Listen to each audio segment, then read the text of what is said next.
6 things I want in Star Wars Battlefront 2, and these are not in any order of importance. Number 1.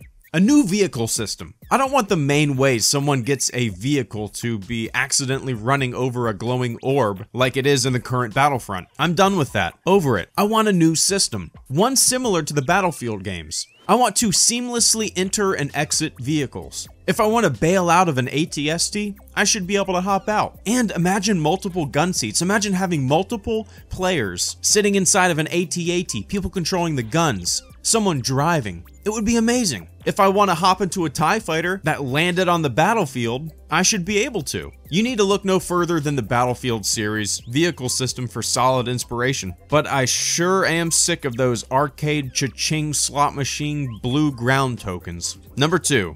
No dividing DLC. Whenever a new DLC pack would come out for the current Battlefront, the previous DLC would pretty much die. I've been streaming a lot lately, and you all know how difficult it can be, even at peak times, to find games for Bespin. These DLC packs divide the player base, and when your game isn't doing too well and people really aren't playing, you need to allow everyone to play together. I've been playing video games for decades, and in all my years of online gaming, I've never seen more of a divide between players that paid for the quote premium content and players that stuck with the base game. Do not let this happen in Battlefront 2.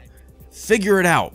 Number 3. When the 2015 Battlefront came out, there were 12 maps total, I believe. 12 or 13, right? And only 4 of those supported Walker Assault. Dismal! The mode that is touted as the pride and joy of your game had a map rotation that you'd circle through in no time. It pissed a lot of people off, understandably so. Hell, the 2005 Battlefront 2 had 33 maps, so you can see why people were upset. I want so many damn maps, so many damn planets, eras, locations. You cannot overdo it, trust me. Star Wars fans are all over the place when it comes to their favorite eras, characters, you name it. So you either include everyone or you exclude and disappoint a giant segment of the fan base. Inevitably, people will be pissed off. It is impossible to make a Star Wars game nowadays where people don't bitch. But sometimes, bitching is justified. Thankfully, it looks like EA has been listening to the community, but take that with a giant grain of salt and a butt chug.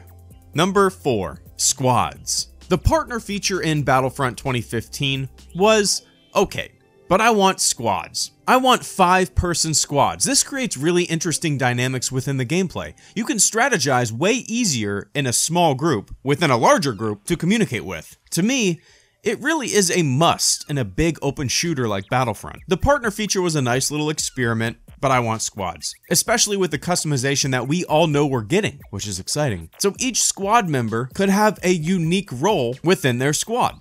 Number 5. Seamless ground to space. Will this happen? I doubt it. But to me, it just seems like a game mode that would really push the envelope. To be able to fly an X-Wing from ground to space seamlessly while dogfighting would be incredible. It could be just like Return of the Jedi. The folks on the ground have to disable a shield, so the squadrons in space can knock out the Death Star. That would be an amazing game mode. Seamless, space to ground. Like I said, I doubt we'll get this, but it would be an incredible way to showcase what your development team is capable of. Number 6. A goddamn server browser. Why do I want this so bad, you may ask yourself? Well, way back in the day, I used to host a Counter-Strike Source and Go server. All of my friends would play on it. I'd make my own maps and host them on my own server. We started a little community. I want more than anything with this game to host a HelloGreedo server in Battlefront 2. A server that all of you guys watching this could come hang out in, shoot the shit, and play some Star Wars. Allowing people to host their own server increases the longevity of PC games by far. I mean shit, people still play every version of Counter-Strike. Why?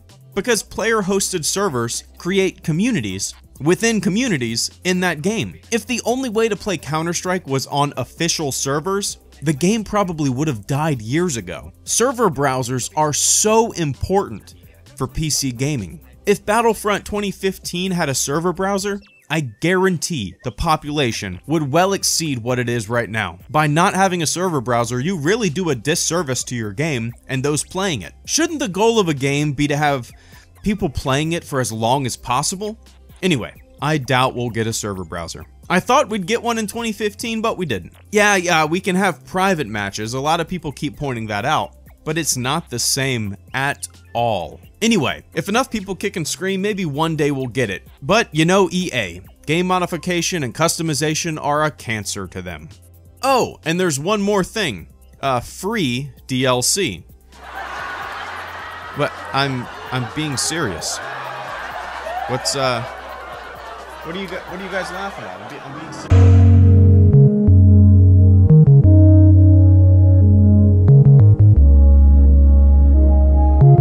Always with you, what cannot be done.